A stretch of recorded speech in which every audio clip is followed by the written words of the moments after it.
Every month, millions of households receive a document that appears routine, a utility bill. At first glance, it seems straightforward, a measurement of electricity used over a defined period multiplied by a rate, resulting in an amount due. But when examined closely, the bill reveals a layered structure. There is the energy charge, the cost per kilowatt-hour consumed. Then there are delivery charges, fees for transporting electricity across transmission and distribution lines. There are fixed service fees, applied regardless of usage. There may be fuel adjustments, environmental riders, regulatory recovery costs, infrastructure surcharges, and local taxes. Even in months where consumption decreases, the total amount due does not always fall proportionally. This is because the bill is not a simple reflection of usage. It is a reflection of participation in a larger system. The document represents more than electricity. It represents access to a centralized grid designed for continuity, redundancy, maintenance, and regulatory compliance. The cost structure reflects that complexity. When households attempt to reduce their monthly amount, the focus typically centers on usage. Lights are turned off more frequently. Thermostats are adjusted. Older appliances are replaced with energy-efficient models. Phantom loads are reduced by unplugging unused devices. Smart meters and monitoring tools are installed to track patterns. These actions often reduce kilowatt-hour consumption, yet the total bill frequently remains influenced by elements that do not fluctuate with behavior. Fixed service charges remain constant. Grid maintenance fees persist. Fuel cost adjustments move independently of individual conservation.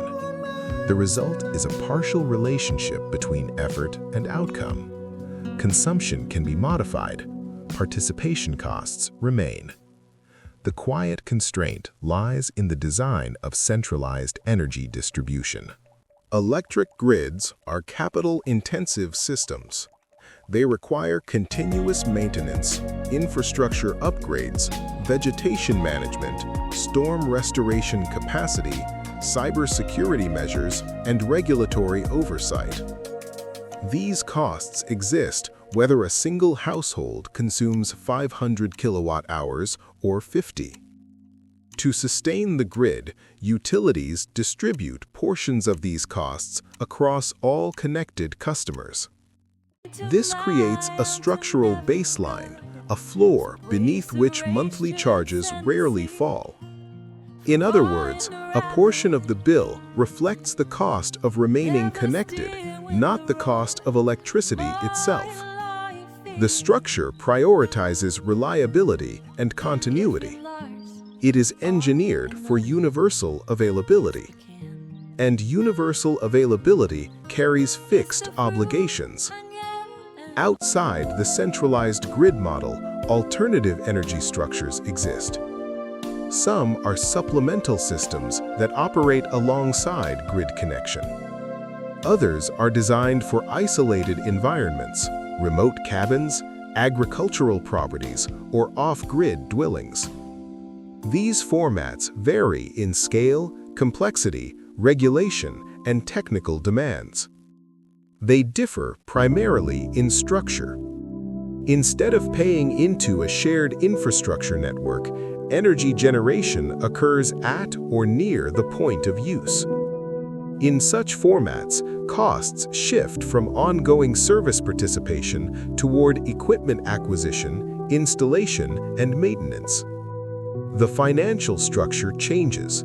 The operational responsibilities change. The risk profile changes, but the trade-offs remain structural rather than emotional. No system eliminates constraints, each redistributes them. Within this broader conversation about energy structure, digital programs occasionally appear that document small-scale generation concepts.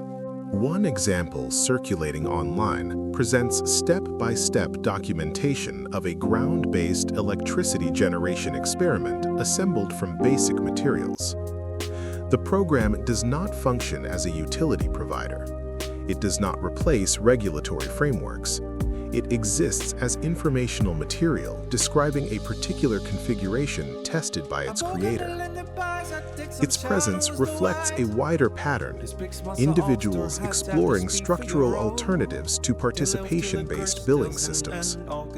Whether such formats are viable depends on variables including location, regulation, engineering feasibility, and personal evaluation. Their existence, however, illustrates that centralized billing is not the only structural arrangement through which electricity can be conceptualized. A monthly utility bill is not merely an invoice. It is a condensed representation of infrastructure, regulation, engineering continuity, and shared system costs. When households review the total due, they are observing the surface layer of a deeper framework. Conservation can influence one part of that framework. Connection sustains the rest. Understanding the quiet structure of the bill does not immediately change it, but it clarifies what the document actually represents: participation in a system designed for stability.